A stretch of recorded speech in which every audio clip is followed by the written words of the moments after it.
And Southern Tier Congressman Tom Reed is working on a plan he says would avoid default and fund the government for 3 years if certain requirements are met along the way, like cuts to spending and entitlement reforms. WENY Washington correspondent Ted Fioraliso sat down with Reed to talk about his plans. I'm here with Congressman Tom Reed. Congressman, we are a week away until we hit the debt ceiling. But I understand you are working on a bipartisan level to come up with a plan to solve these short-term solutions. Can you tell me a little bit about that?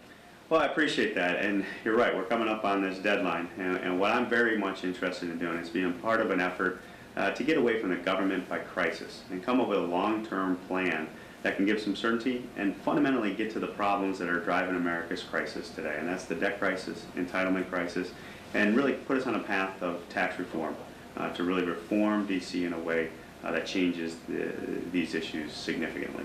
What are the main points of your plan that you could tell your constituents back home? Well, what we're working on with other members in a bipartisan way with Democratic input is is a vision, it's a plan, and it's an honest proposal. It's meant to provide a framework where if you hit the benchmarks, that there are triggers that automatically relieve the debt ceiling limit, so you don't have a debt ceiling crisis, but you also are getting the spending under control. You're getting entitlements reformed so they're stabilized and saved. And then you're doing tax reform, which is something I think everyone agrees you cannot defend the status quo in the tax code. Do you think you can come up with some sort of an agreement in the next week? I do.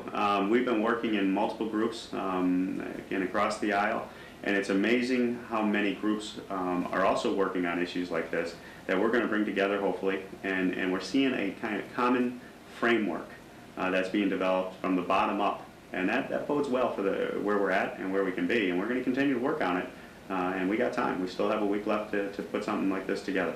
All right, Congressman Tom Reed, thank you for your time and for telling us about your proposal. And for now, reporting in Washington, Ted Fioraliso, WENY News.